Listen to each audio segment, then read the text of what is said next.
ሰላም ጤና ይስጥልን ውድ የቻናላችን ተከታታዮች የፕሮግራማችን ቤተሰቦች ይህ አብዲራዋ ቲዩብ ነው።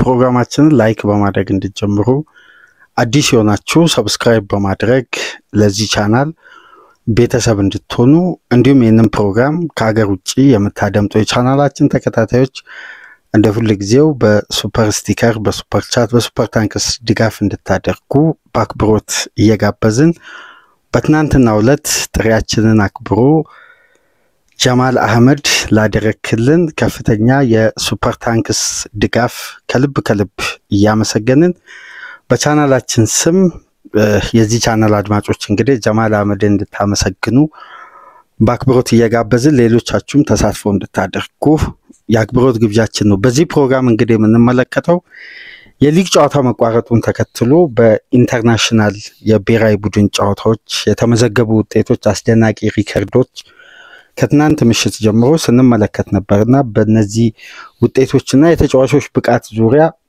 የተወሰኑ ቆይታዎችን በመረጃ መልክ ከናንተ ጋር አብረን ለተወሰኑ ደቂቃዎች እንቆያለን። በተለይ አነጋጋሪ የነበሩ የምሽቱ ጨዋታ ውጤቶች አሉ። በተለይ የፖርቱጋልና የሃንጋሪ እንዲሁም የስፔን ብሔራዊ ቡድን ቡልጋሪያን አስተናግዶ ባሸነፈበት ጨዋታ የአርሴናሉ ሚካኤል ሜሪኖ ሌላ አስደናቂ ሪከርድና በስፔን ብሔራዊ ቡድን እያሳየ ያለው ውጤታማነት ቶማስ ቱሄልና እንግሊዝ እስካሁን ድረስ የነበራቸውን ጨዋታ በአጠቃላይ አሸንፈው ምንም ግብ ሳያስተናግዱ የተጓዙበት መንገድ እንዲሁም በተወሰነ መልኩ እንመለከታለን። ከሰሞኑን ፕሮግራም ሰርተን የነበረው ቱርካዊው የጁቬ የክንፍ ተጫዋች አሁንም አነጋጋሪ ብቃቱን እንደቀጠለ ነው።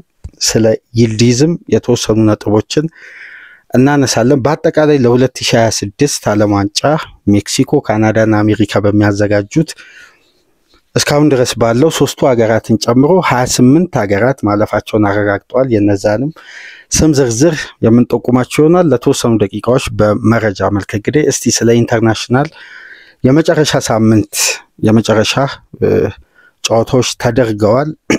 ይህም ፕሮግራም በመናሰናዳበት ወቅት የላቲን አሜሪካ ጨዋታዎች እንግዲህ እየተደረጉ ነው የሚገኙት። በመሃል የተወሰኑ ጨዋታዎችን ውጤት በዚህ ፕሮግራም የምንገልጽላችሁ ይሆናል።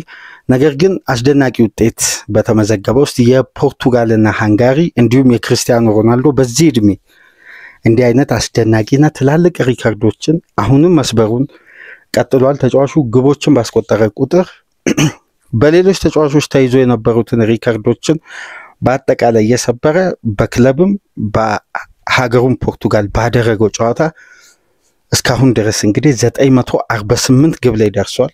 1000 ግብ ለመድረስ ወደ 52 ግብ ገደማ ነው የሚቀረውና በዚህ ሬት የሚቀጥል ከሆነ ይላል ኦፕታ ክርስቲያኖ ሮናልዶ በአመቱ መጨረሻ 50 ግብ ላይ የመድረስ ከቶርናመንቱ ከዓለም ዋንጫን ጨምሮ ተጫዋቹ በሙሉ ጤንነት የሚያደርግ ከሆነ 1000 ግብ ለመድረስ የማይቸገር ተጫዋች ነው ይላል በዚህን ሰዓትና የተጫዋቹ እድሜና ብቃት እንግዲህ ፍጹም ያልተገናኘበት ሮናልዶ ለአብዛኛው የእግር ኳስ ቤተሰብ ለወደፊት እግር ኳስ ተጫዋች መሆን ለሚፈልጉ ወጣት ተጫዋቾች አርአያ የሚሆን ራሱን ጠብቆ እስካሁን ድረስ እንግዲህ በዚህ እድሜው በአስደናቂ ብቃቱ እንደቀጠለ ነው። ትናንት ምሽት ፖርቱጋልና ሃንጋሪ ባደረጉት የመልስ ጨዋታ ፖርቱጋል በሜዳዋ እንግዲህ አቻ ውጤት ተመዝግቧል። ከመመራት ተነስተው በክርስቲያኖ ሮናልዶ 2 ግብ መምራት ቢችሉ መጨረሻ ደቂቃ ጨዋታው ሊጠናቀቅ የተወሰኑ ደቂቃዎች ሲቀሩ በተጨማሪ ደቂቃ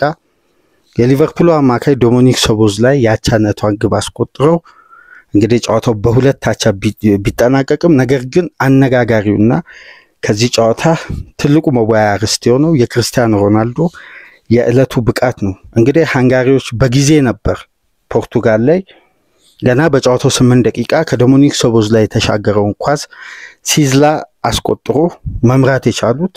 ሶቦስላይ ግብ የሆነ ኳስ አመቻችቶ በማቀበል በጨዋታው ቀጥተኛ ተሳትፎ አድርጓል።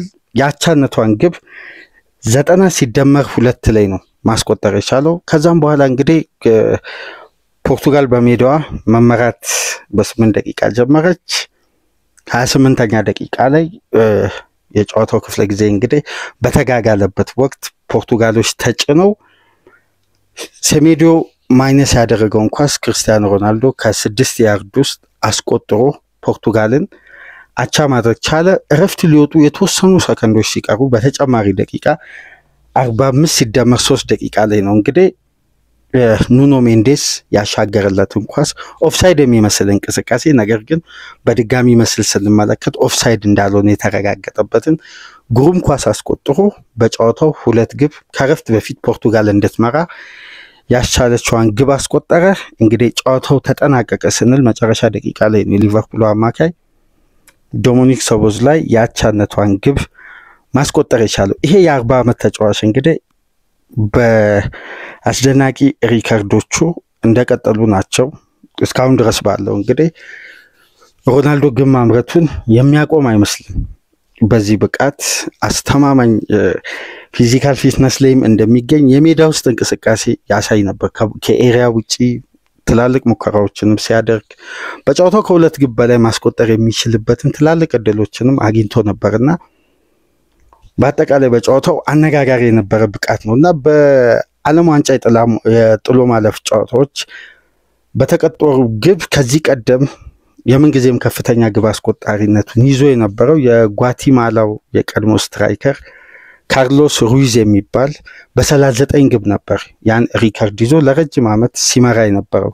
የሮናልዶ የምሽቱ 2 ግብ ከዚህም ተጫዋች ከፍ ብሎ የምን ጊዜም ከፍተኛ የጥሎ ማለፍ የዓለም ዋንጫ የማጣሪያ ጨዋታ ከፍተኛ ግብ በማስቆጠር በ41 ግብ ክርስቲያኖ ሮናልዶ እንግዲህ የምን ጊዜውም ከፍተኛ ግብ አስቆጣሪ በመሆን አሁን አዲስ ሪከርድ አዲስ ታሪክ መጻፍ ችሏል። ሊዮኔል ሜሲ 3ኛ ደረጃ ላይ ነው የሚገኘው በ36 ግብ እና ሮናልዶ በዚህም ሪከርድ እንግዲህ በዚህኛው ኢንተርናሽናል ብሬክ ሌላ አዲስ ሪከርድ መስበር ችሏል።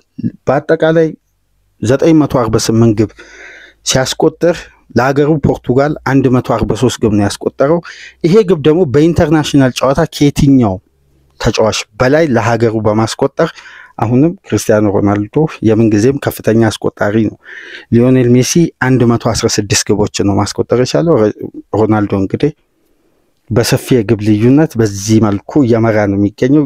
ሁለቱ ተጫዋቾች በአጠቃላይ በፕሮፌሽናል ቆይታቸው ሮናልዶ 948 ሜሲ ደግሞ 875 ግብ ማስቆጠር ችለዋል። የሁለቱ እንግዲህ ንጽጽርና ብቃት እንደቀጠለ ነው። የዓለም እግር ኳስ ትላልቅ ተንታኞችም የሁለቱን ጉዳይ በማነጻጸር ነው እንግዲህ ሚዲያው በአጠቃላይ ከትናንት ምሽት ጀምሮ ትኩረት የሚስቡ ትላልቅ ስታቶችን ይዞ በመውጣት በሁለቱ ተጫዋቾች ዙሪያ ነው እየጻፉ የሚገኙትና ሮናልዶ ባለፉት 10 ለፖርቱጋል ባደረገው ጨዋታ 10 ግብ ማስቆጠር ችሏል። 1 ግብ የሆነ ኳስ አመቻችቶ አቀብሏል። በአጠቃላይ ይሄ ተጫዋች እንግዲህ አሁንም ግብ ማምረቱን አላቆመም። በ10 ጨዋታ 11 ግብ ላይ ተሳታፊ በመሆን የግብ ምርቱን እንደቀጠለ ነው። እንደምታስታውሱት ክርስቲያኖ ሮናልዶ የዛሬ 22 ዓመት በፊት ነው የመጀመሪያ ፕሮፌሽናል ግቡን ማስቆጠር የቻለው። ከ22 ዓመት በኋላ ትናንት ምሽትም ግብ ማስቆጠሩ እንግዲህ አሁንም የተጫዋች አስደናቂ ብቃቱን በ40 ዓመቱ ማሳየቱን ቀጥሏል። በሃንጋሪና በፖርቱጋል ዙሪያ ከተፈጠሩ የምሽቱ እግር ኳሳዊ ክስተት መካከል የክርስቲያኖ ሮናልዶ የምሽቱ 2 ግብ የሰባበራቸው ሪከርድ ነው።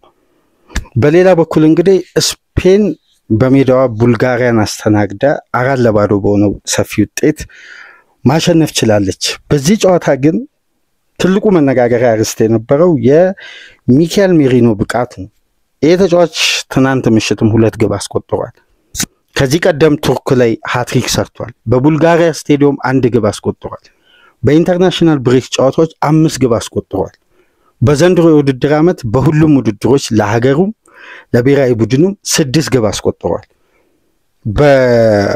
በአሁኑ የኢንተርናሽናል ጨዋታዎች ለዓለም ዋንጫ በሚደረግ የጥሎ ማለፍ ጨዋታ በኮከብ ጎል አግቢነት በነገራችን ላይ እየመራ ነው የሚገኘው ከፍተኛ ግብ በማስቆጠር እና የሚካኤል ሜሪኖ በስፔን ብሔራዊ ቡድን የዚህ አይነት አስደናቂ ብቃትና በተለይ የሚያገኛቸው በጨዋታው አጋጣሚዎችን በቀጥታ ወደ ግብ በመቀየር እንደነዚህ አይነት እንቅስቃሴዎችን በቱርክ ጨዋታ አስተውለን ነበር። ትናንት ምሽትም እንግዲህ ተጫዋቹ 2 ግብ አስቆጥሯል።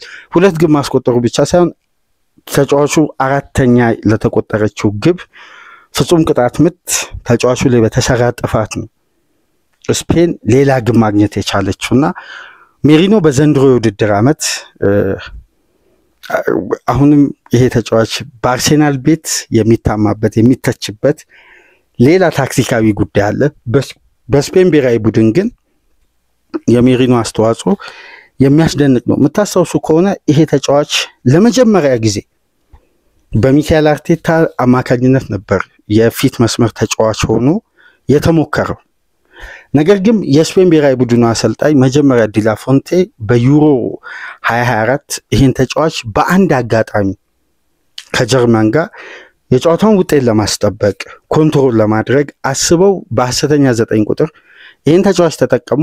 116ኛ ደቂቃ ላይ ብታስተውሱ ከሆነ በዩሮ ስፔን ጀርመንን ጥላ ስታልፍ የማሸነፊያዋን ግብ በሄዲንግ አስቆጠረ። ከዛም በኋላ ዝውውሩ ተጠናቆ ወደ አርሴናል ከተዘዋወረ በኋላ በፌብሩዋሪ ወር ነበር ካይ ሃቨርት እና ጋብሪኤል ጄሱስ ሌሎች ተጫዋቾች በተጎዱበት ወቅት ሚካኤል አርቴታ እንግዲህ ኢመርጀንሲ ይሄን ተጫዋች የተጠቀሙ።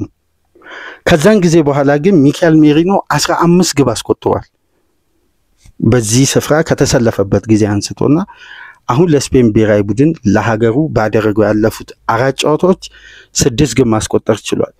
ከቡልጋሪያ ጋር 1 ግብ አስቆጠረ ከሜዳ ውጪ። ከቱርክ ጋር በተመሳሳይ በኢስታንቡል ሃትሪክ መስራት ቻለ።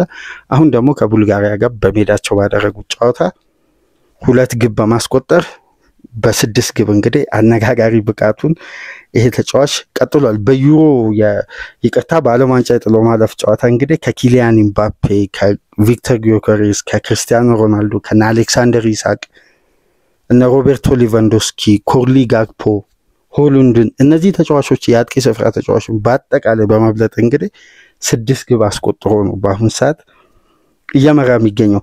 አንድ ስለ ሚካኤል ሜሪኖ ቦታ አንድ የኦፕታ ስታቲክስ ከጨዋታው በኋላ ስመለከት ይሄ ተጫዋች እንግዲህ ለስፔን ብሔራዊ ቡድን የሚያበረክተውን አስተዋጽኦ ከግምት ውስጥ በማስገባት የሱ ግብ ለስፔን ብሔራዊ ቡድን ምን ያክል ወሳኝ እንደሆነ የምንመለከተው ስፔን በዓለም ዋንጫ የጥሎ ማለፍ ጨዋታዎች ላይ ካስቆጠራቸው ግቦች ውስጥ በአጠቃላይ የተጫዋቹ ግብ 40%ን ይዛል። አሁን ያማል ባሉበት ሌሎች እነ ኒኮ ዊሊያምስ ባሉበት ስብስብ ውስጥ የሚካኤል ሜሪኖ ግብ 40% የስፔን የማሸነፊያ ስፔን ካስቆጠራቸው ግቦች ውስጥ 40%ቱ ሚካኤል ሜሪኖ ነው ያስቆጠረው። ይሄ እንግዲህ በተጫዋቹ በኩል ሰሞኑኛ እንቅስቃሴ አነጋጋሪ ነበር። ባለፈው ተጫዋቹ በቱርክ ጨዋታ ሃትሪክ ሲሰራ 36% ነበር የሚካኤል ሜሪኖ ግብ ከቨር ማድረግ የቻለው የስፔን ብሔራዊ ቡድን ካስቆጠራቸው። አሁን ደግሞ ሁለቱም ግብ ሲያስቆጥር በተሻለ መልኩ 40% በመያዝ እንግዲህ ሜሪኖ ለስፔን ብሔራዊ ቡድን ቁልፍ መሆኑን እያሳየን የሚገኘው። ነገር ግን ወደ አርሴናል ስንመጣ ይሄ ተጫዋች የሚሰለፍበት ቦታ የሚሰጠው ሚና ከሊጉ ፍጥነትና ጉልበት ጋር ሚካኤል አርቴታ ጥንቃቄን ሲመርጥ ሜሪኖን ታክቲካል አፕሮች ተጠቅሞ ስለሚያስገባ ወደ ሜዳ የስፔን አይነት ልዩነት በአርሴናል ቤት አይፈጥርም። ነገር ግን ውጤት የሚቀይሩ አቻ የሚያደርጉ አርሴናልን ከስጋት የሚያወጡ ግቦችን ዘንድሮ ሲያስቆጥር ተመልክተናል። ለምሳሌ የሴንት ጄምስ ፓርኩ ግብ ተጫዋቹ ተቀይሮ እንደገባ በመጀመሪያ እንቅስቃሴው ኳስና መረብም ማገናኘት የቻለው እንደነዚህ አይነት ልዩነት ፈጣሪነት ይታያል። ነገር ግን አንድ ጉዳይ እዚህ ጋር አንስቶ ለማለፍ ባለፈው የመጀመሪያው ኢንተርናሽናል ብሬክ ይሄ ተጫዋች ሃትሪክ ከሰራ በኋላ በቀጥታ ከኢንተርናሽናል ብሬክ መልስ አርሴናል ባደረገው ጨዋታ የቋሚነትን ስፍራ አግኝቷል። አሁን ደግሞ በአርሴናል ስብስብ ውስጥ አምበሉ ማርቲን ኦዴጋርድ ጉልበቱ ላይ ባጋጠመው ጉዳት ምክንያት ለቀጣይ ለሀገሩም ለክለቡም 9 ጨዋታዎች ያመልጡታልና ይሄንን ተከትሎ ሚካኤል ሜሪኖ የመሰለፍ ዕድሉ አሁን ሰፊ ነው በአርሴናል ቤት በቋሚነትና የዚህ ተጫዋች አነጋጋሪ ብቃት እንደቀጠለ ነው። በሌላ በኩል እንግዲህ የእንግሊዝ ብሔራዊ ቡድን ከሜዳው ውጪ ላቲቪያን ገጥሞ 5-0 አሸንፏል። እንግዲህ ስለ ተጋጣሚው ላቲቪያ ጥንካሬ አንዳንድ ጉዳይ የሚነሳ ወይም ተመጣጣኝነት ያለው ጨዋታ አይደለም። ነገር ግን ስለ ቶማስ ቱኸልና የእንግሊዝ ብሔራዊ ቡድን ባህሪ አንዳንድ ነጥቦችን እናነሳለን። ከነዚህ 5 ግቦች ውስጥ እንግዲህ ሃሪ ኬን 2 ግብ አስቆጥረዋል። አንቶኒ ጎርደን እንዲሁም ኤበሪቺ ኤዜና አንዱን በራሳቸው መረብ ላይ ነው ማስቆጠር የቻሉት። ቡካዮ ሳካም አሲስት ማድረግ ችሏል። ጆን ስቶንስ፣ ጃሬል ቦይንም በተመሳሳይ ለቡድን አጋሮቻቸው አሲስት አድርገዋል።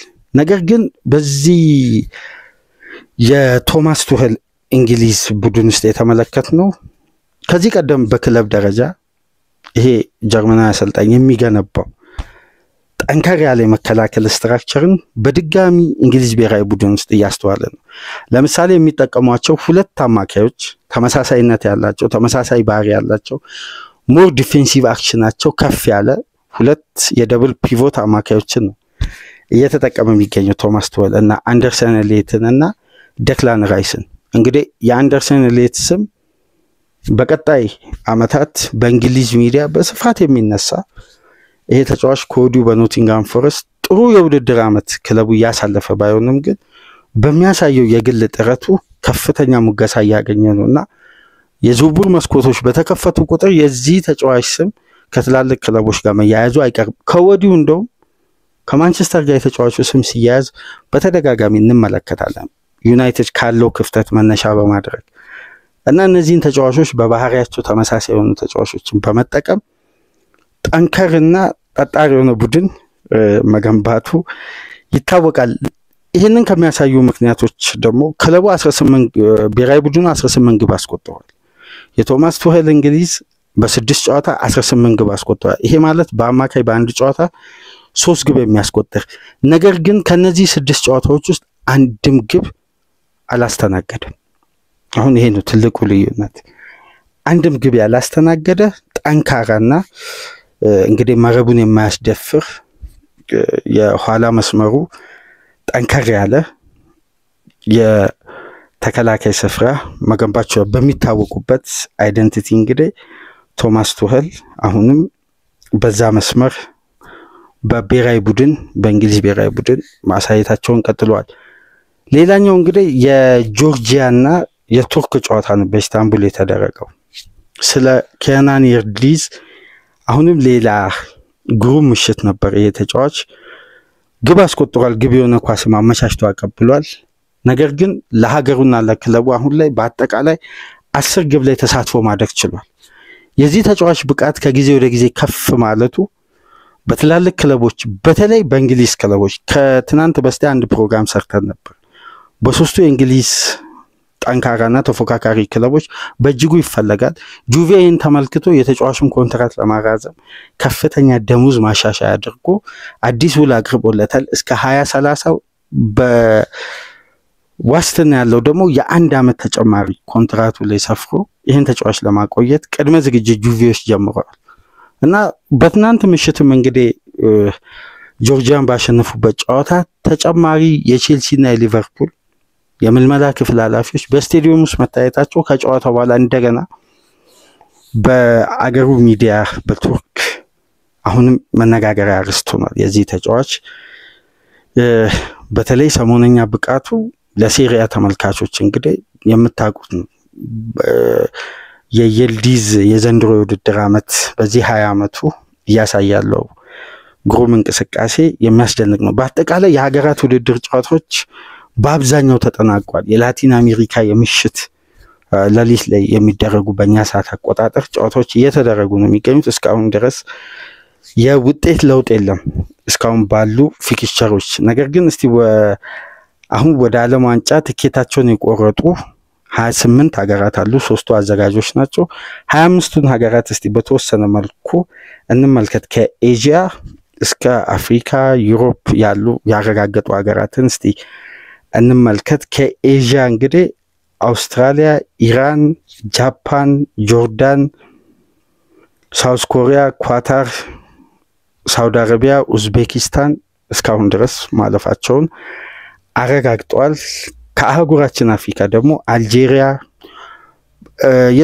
ትንሽ ህዝብ ያላት ኬፕ ቨርዴ ሰሞኑን በሚዲያ በኩል በስፋት ስለ ኬፕ ቨርዴ ሲነገር ሰምታችኋልና እቺም ሀገር አልፋለች። ግብጽ፣ ጋና፣ አይቮሪ ኮስት፣ ሞሮኮ፣ ሴኔጋል፣ ሳውዝ አፍሪካና ቱኒዚያ ከአህጉራችን በቀጥታ ወደ ዓለም ዋንጫ ትኬታቸውን ቆርጠዋል። ከላቲን አሜሪካ እንግዲህ አርጀንቲና፣ ብራዚል፣ ኮሎምቢያ፣ ኢኳዶር፣ ፓራጓይ፣ ዩሩጓይ በቀጥታ ማለፋቸውን አረጋግጠዋል። እንግሊዝ ብቻ ነው ከአውሮፓ በዚህን ሰዓት ማለፏን ያረጋገጠችው። ሌሎች ሁሉ ይሄ ማቴማቲካል ስሌት ስላለው እርግጠኛ ተኮኑ እንግዲህ አልፏል ማለት አይቻልም። ነገር ግን አብዛኛውን ጨዋታ ያሸነፉ ሀገራት በቀሪ ጨዋታዎች ተደምሮ ሊወድቁ ይችላሉ የሚል ይሄ በሂሳባዊ ስሌት የመውደቅ እድል አለ ተብሎ ስለሚታሰብ አብዛኛው ሀገራት እስካሁን አልተረጋገጡ። ትላልቅ ሀገራት እነ ስፔንን ምናምን ጨምሮ እንግዲህ በዚህ ዝርዝር ውስጥ አልተካተቱም። እነዚህ 28 ሀገራት እንግዲህ እስካሁን ድረስ ለዓለም ዋንጫ ትኬት የቆረጡ ሀገራት ናቸው። በአጠቃላይ የኢንተርናሽናል ብሬክ ጨዋታዎች ውጤት አንዳንድ መነሳት ያለበት አነጋጋሪ ብቃት ይህን ይመስላል። በሌላ መረጃዎች ተመልሰን እንመጣለን። በተለይ በመሐመድ ቅዱስ ወቅታዊ አስደናቂ ብቃት በፕሪሚየር ሊጉ እያሳየው የሚገኘው ብቃት አልፎም ከአምስቱ ትላልቅ ሊጎች ትላልቅ ወርልድ ክላስ ተጫዋቾች ሁላ በመብለጥ ግሩም እንቅስቃሴ እያሳየን የሚገኝ። ስለ መሐመድ ቅዱስ ብዙ ምንላችሁ ነገር አለን። የሰባቱ ሳምንት የእንግሊዝ ፕሪሚየር ሊግ ቆይታ ትላልቅ ቁጥሮችን የያዙ ተጫዋቾችን ደግሞ ነጥለን የምንመለከትበት ፕሮግራምም ይዘንላችሁ እንመጣለን። አጫጭር ፕሮግራሞችን በመረጃ መልክ ወደ እናንተ ዛሬ ረቡዕ ከእናንተ ጋር ቆይታ እናደርጋለን። እናንተ ከኛ ጋር ስቆዩ እንግዲህ ላይክ አድርጉ። ላይክ ስታደርጉ ተደራሽነታችን ከፍ ይላል። አዲስ ከሆናችሁ ሰብስክራይብ በማድረግ አድምጡን። ይህንን ፕሮግራም ከሀገር ውጭ የምታደምጡ ደግሞ በሱፐር ስቲከር፣ በሱፐር ቻት፣ በሱፐር ታንክስ ድጋፍ አድርጉ። ጀማል አህመድን አመስግኑልን። ከፍተኛ የሆነ የሱፐር ታንክስ ድጋፍ አድርጎልናል። ከልብ ጀማል አህመድን እያመሰገንን በመሐመድ ቅዱስ ፕሮግራም ከተወሰኑ ደቂቃዎች በኋላ ተመልሰን እንመጣለን። ሰላም ቆዩ።